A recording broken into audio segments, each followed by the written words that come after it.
La réalité de l'esprit à 3 heures du matin. Vous êtes allongé dans votre lit à 3 heures du matin. Votre esprit passe au crible des conversations de 2009, analysant si le «ça va» de cette personne signifiait en réalité «ça ne va pas». Cela vous semble familier? Voici ce que personne ne vous a jamais dit. Vous n'êtes pas un surpenseur. Vous êtes simplement quelqu'un à qui l'on n'a jamais appris comment réfléchir. Ce n'est pas un défaut de caractère, c'est un déficit de compétences. L'école vous a appris quoi penser, des faits, des dates et des formules. Mais personne ne vous a appris comment réfléchir. Personne ne vous a montré le système d'exploitation de votre propre esprit. C'est comme si l'on vous donnait un supercalculateur sans manuel, puis qu'on vous reprochait de ne pas savoir désactiver les notifications. Nous nous étiquetons comme surpenseurs, comme s'il s'agissait d'un état permanent, comme avoir les yeux marrons ou être gaucher. Mais la surpense n'est pas ce que vous êtes. C'est juste votre esprit qui fait de son mieux avec les outils qu'on ne lui a jamais donnés. Et voici le secret. Vous pouvez acquérir ces outils dès maintenant. Vous n'êtes pas brisé. Vous manquez simplement d'entraînement. Réfléchissez-y. Nous avons passé 12 ans à l'école et pas un seul cours n'a porté sur la gestion des pensées. Nous savons résoudre des équations pour X, mais nous ne savons pas résoudre pourquoi nous rejouons des conversations 17 fois. C'est plutôt ironique quand on y pense. On enseigne le calcul infinitésimal, mais pas comment calmer son esprit. Chapitre 1. Le fossé métacognitif. La métacognition est l'acte de penser à la pensée. C'est la compétence que personne ne vous a enseignée, et c'est la pièce manquante que vous cherchiez. Vous exécutez constamment des programmes, environ 35 000 pensées automatiques par jour. Mais vous n'avez jamais appris à observer ces programmes, à prendre du recul pour les regarder tourner. Imaginez que vos pensées sont comme des voitures sur une autoroute. En ce moment, vous vous tenez au milieu du trafic, percuté par chaque véhicule. La métacognition vous apprend à construire une passerelle pour observer le trafic sans être dedans. Vous n'arrêtez pas les voitures, vous changez de position. Voici l'outil pratique. La technique remarquer, nommer. Remarquez quand vous partez en vrille. Nommez ce qui se passe. Dites « Je suis en train de catastrophiser » ou « Je suis dans une boucle de répétition ». Puis, naviguez et choisissez votre réponse. Ce n'est pas du baratin sur la pensée positive, c'est de l'architecture cognitive. Votre esprit fonctionne en mode pilote automatique et vous apprenez enfin à regarder les commandes. C'est comme réaliser que vous conduisez avec le frein à main serré depuis des années. Une fois que vous le voyez, vous ne pouvez plus l'ignorer. Chapitre 2. La mécanique du mode par défaut. Votre cerveau possède deux modes principaux, l'attention focalisée et ce que les scientifiques appellent le réseau du mode par défaut. C'est votre économiseur d'écran mental. Lorsque vous n'êtes pas activement concentré, ce réseau s'active. Et devinez ce qu'il adore faire? Voyager dans le temps. Il se rend dans les regrets du passé et les inquiétudes du futur, n'importe où sauf ici. Le réseau du mode par défaut n'est pas mauvais. C'est là que la créativité s'exprime et que les idées émergent. Mais sans le comprendre, vous en devenez le passager au lieu d'en être le pilote. Vous connaissez cette sensation quand vous essayez de vous détendre, mais que votre esprit commence à présenter un PowerPoint de chaque erreur que vous avez commise. C'est votre réseau du mode par défaut sans limite. Voici ce qui est fou. La méditation ne consiste pas à vider son esprit. Il s'agit de reconnaître quand vous êtes en mode par défaut et de choisir de basculer. La technique de respiration 2-4-8 consiste à inspirer pendant 2 secondes, retenir son souffle pendant 4 et expirer pendant 8. Cela signale littéralement à votre système nerveux de changer de réseau. C'est comme un Alt-Tab pour votre conscience. Nous traitons notre esprit comme s'il devait naturellement savoir comment être calme. C'est comme attendre de votre corps qu'il sache naturellement faire des saltos arrière. Les compétences exigent de la pratique, même les compétences de pensée. Chapitre 3. La gestion de la charge cognitive. Votre bande passante mentale est limitée. La charge cognitive est une réalité. Vous ne disposez que d'une certaine puissance de traitement, et lorsque vous la dépassez, tout s'effondre. Ce n'est pas de la faiblesse, c'est de la physique. Considérez votre esprit comme la RAM d'un ordinateur. Ouvrez trop de programmes et tout ralentit.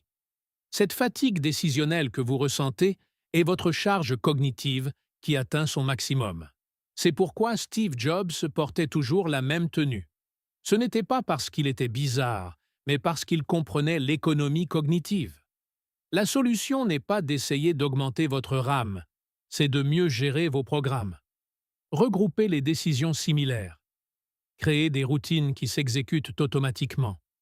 Établissez ce que les psychologues appellent des intentions de mise en œuvre, qui sont des réponses prédécidées à des situations. S'il s'agit du dimanche soir, alors je prépare ma journée de lundi. Si quelqu'un me demande de décider tout de suite, alors je dis « Laisse-moi vérifier » et je reviens vers toi. Vous savez ce qui est drôle? Nous nous culpabilisons pour notre épuisement mental, tout en exécutant simultanément 17 programmes mentaux, en faisant défiler des nouvelles anxiogènes, doom scrolling, et en essayant de nous rappeler si nous avons verrouillé la porte. C'est comme se culpabiliser de transpirer pendant un marathon. Chapitre 4. Réinitialiser sa relation aux pensées. Voici la vérité que personne ne veut admettre.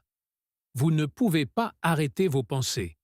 Essayer d'arrêter de penser, c'est comme essayer d'arrêter les vagues de l'océan. Plus vous essayez, plus vous échouez. Mais vous pouvez changer votre relation avec vos pensées. Les pensées sont simplement la météo de votre esprit. Parfois, il fait beau, et parfois, il y a des tempêtes. Vous ne contrôlez pas la météo, mais vous décidez de sortir, de prendre un parapluie ou de rester à l'intérieur. Vos pensées sont des touristes de passage. Vous n'avez pas à leur offrir une résidence permanente. Elles peuvent passer sans établir de campement.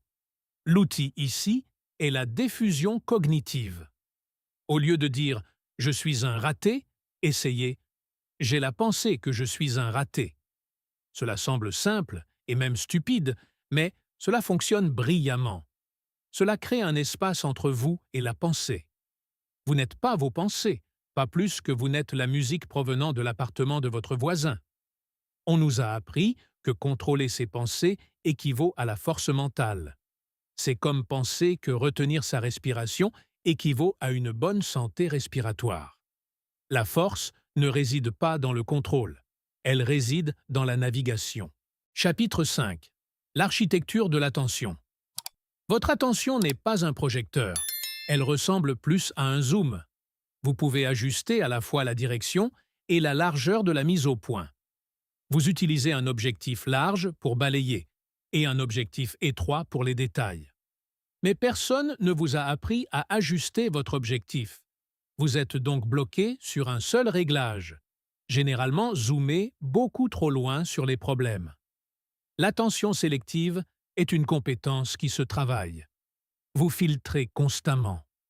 À l'instant même, vous n'aviez pas conscience de votre langue dans votre bouche avant que je ne le mentionne. C'est vous qui décidez de ce qui est pertinent. Le problème est que, sans entraînement, l'anxiété pirate ce système et tout devient pertinent et urgent. Pratiquez la flexibilité attentionnelle avec la technique 5-4-3-2-1. Identifiez 5 choses que vous voyez, 4 que vous entendez, 3 que vous touchez, 2 que vous sentez et 1 que vous goûtez. Cela ajuste manuellement votre zoom attentionnel, vous tirant des spirales internes vers la réalité extérieure.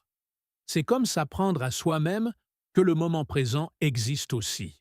Vous savez ce qui est hilarant? Nous avons de meilleurs programmes d'entraînement pour les modes de concentration de nos téléphones que pour nos propres esprits. Votre iPhone a un mode « Ne pas déranger », mais pas votre conscience. Si vous voulez améliorer vos compétences et maîtriser l'interaction humaine, vous devez comprendre comment gérer efficacement ces systèmes internes. Chapitre 6. La granularité émotionnelle.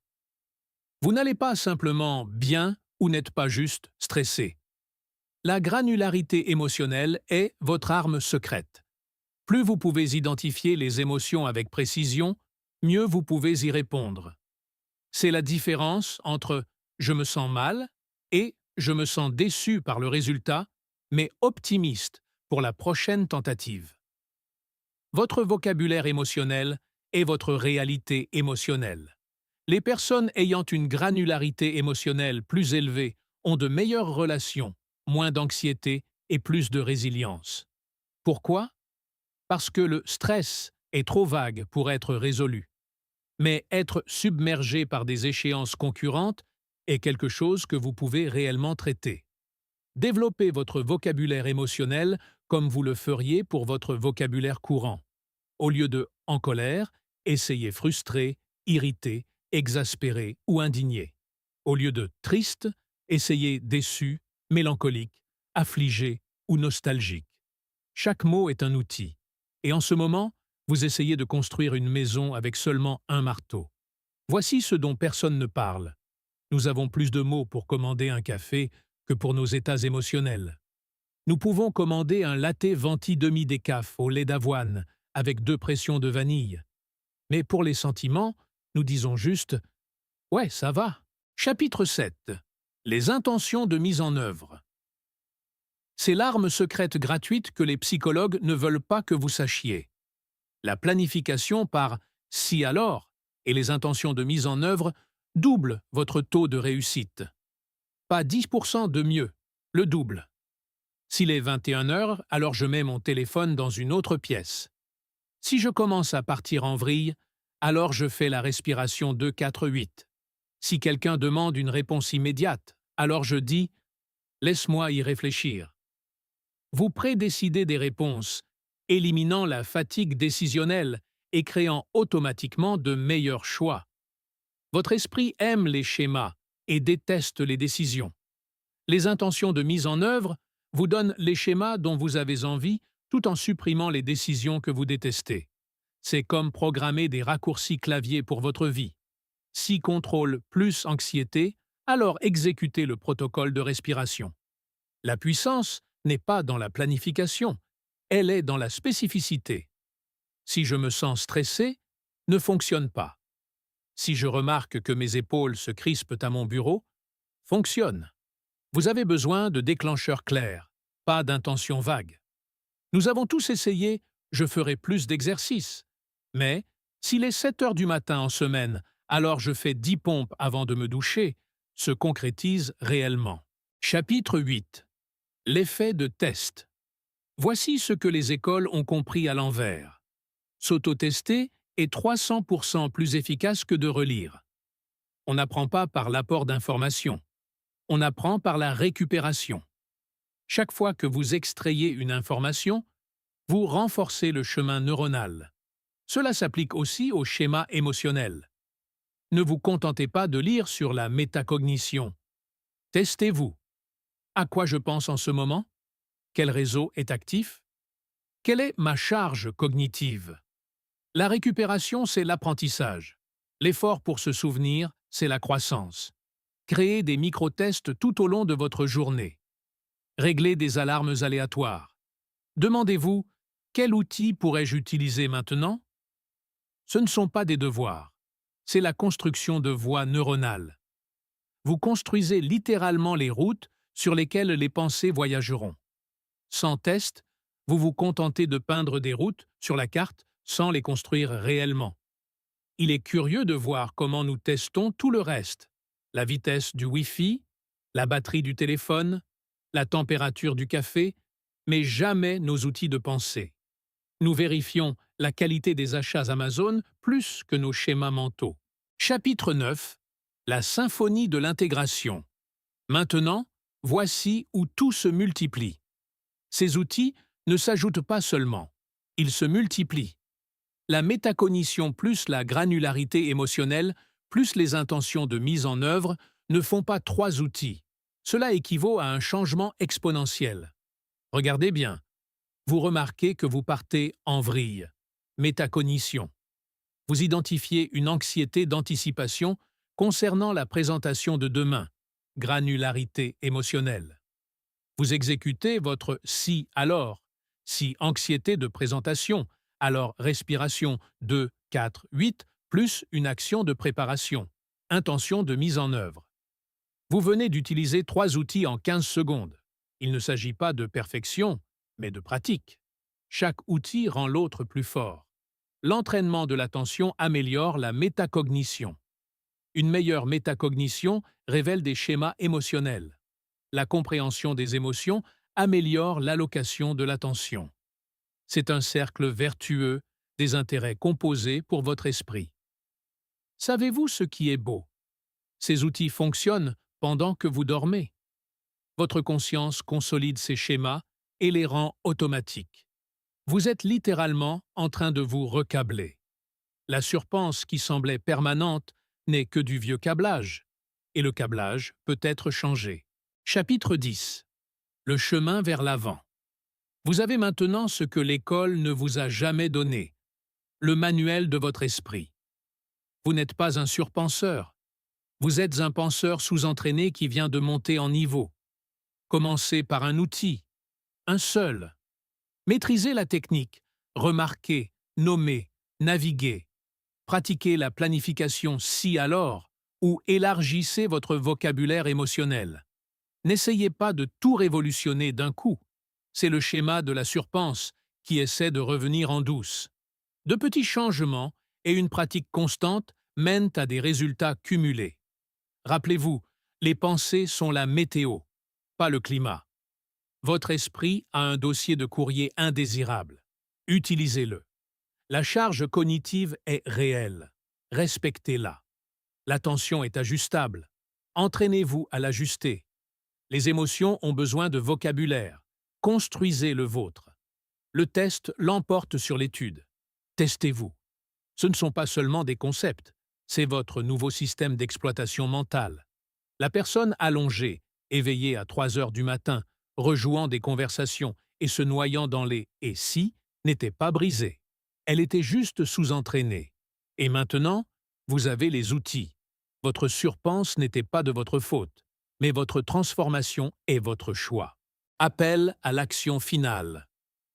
Si ce voyage à travers la mécanique de l'esprit a changé votre regard sur vos propres pensées, abonnez-vous et aimez la chaîne. Nous nous consacrons à dévoiler les stratégies mentales qui vous ont été cachées. Construisons ensemble un avenir plus conscient. Votre prochaine percée mentale arrivera bientôt.